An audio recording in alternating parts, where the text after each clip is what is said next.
എന്താണ് മലയോര മേഖലയുടെ ഒരു പ്രശ്നം? വയനാടിനെ മുൻനിർത്തിയിട്ടാണ് ചോദിക്കുന്നത്. എന്നിരുന്നാൽ കൂടെ ഇടുക്കി അടക്കം വരുന്ന കേരളത്തിൻ്റെ സഹ്യൻ്റെ ഒരു ഘട്ടമാണ് നമ്മൾ ഇപ്പുറത്ത് നിൽക്കുന്നത്. അപ്പോൾ ആ മലയോര മേഖലകളിൽ ഉരുൾപൊട്ടൽ ഇനി വ്യാപകമാകുമോ? അവിടെ ഇൻവെസ്റ്റ് ചെയ്യുന്നത് നല്ലതാണോ? എന്താ അതിനെക്കുറിച്ച് പറയാനുള്ളത്? ഭൂപ്രകൃതി അനുസരിച്ച് മലയോര മേഖലകളുണ്ട്, കായലുകളുണ്ട്, കടൽപ്പുറങ്ങളുണ്ട്, അതുപോലെ കുന്നും മലകളും എല്ലാം നിറഞ്ഞാണല്ലോ കേരളത്തിൻ്റെ ഒരു പരിസ്ഥിതി. കൺസ്ട്രക്ഷൻ പോസിബിൾ ആയിട്ടുള്ള മേഖലകളും പരിസ്ഥിതി ലോല മേഖലകളെന്നും പറഞ്ഞിട്ട് രണ്ടായിട്ട് നമ്മൾ ഈ എൻ്റയർ ഏരിയയെ തിരിച്ചിട്ടുണ്ട്. അപ്പോൾ അതിൽ red zones, orange zone, green zone. അപ്പം ഈ ഗ്രീൻ സോണിൽ നമുക്ക് കൺസ്ട്രക്ഷനും അല്ലെങ്കിൽ അതിനോടനുബന്ധിച്ചുള്ള ആവാസ വ്യവസ്ഥകൾ, എക്കോ ഫ്രണ്ട്ലി ആയിട്ടുള്ള ആവാസ വ്യവസ്ഥകൾ പോസിബിൾ ആണ്. ഒന്ന് ചോദിക്കുകയാണ്, 3 മേഖല, ഒന്ന് റെഡ് സോൺ, ഒന്ന് ഓറഞ്ച് സോൺ, ഒന്ന് ഗ്രീൻ സോൺ.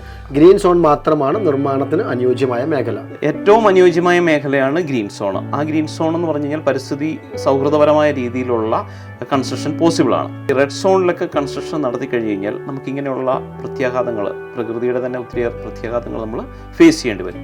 അപ്പോൾ അതിനൊരു എക്സാമ്പിളാണ് വയനാട് ഇപ്പം നടന്നിരിക്കുന്ന വലിയ ഉരുൾപൊട്ടലും മറ്റു കാര്യങ്ങളും. ഇത് നമ്മൾ വർഷങ്ങളായിട്ട് അനുഭവിച്ച് പോന്നുകൊണ്ടിരിക്കുന്ന ഒരു കാര്യമാണ്. അപ്പം എപ്പോഴും നമ്മളൊരു ലാൻഡ് കൺസ്ട്രക്ഷനും മറ്റു കാര്യങ്ങൾക്ക് വേണ്ടിയിട്ട് നമ്മൾ ചൂസ് ചെയ്യുമ്പോൾ ആ ഭൂപ്രകൃതിയുടെ ഘടന എന്താണെന്നുള്ളത് നമ്മൾ മനസ്സിലാക്കിയതിന് ശേഷം മാത്രമേ അതിലേക്ക് ഇൻവെസ്റ്റ് ചെയ്യാനും അല്ലെങ്കിൽ ഒരു കൺസ്ട്രക്ഷൻ എന്ന രീതിയിലേക്ക് പോകാനും പാടുള്ളൂ.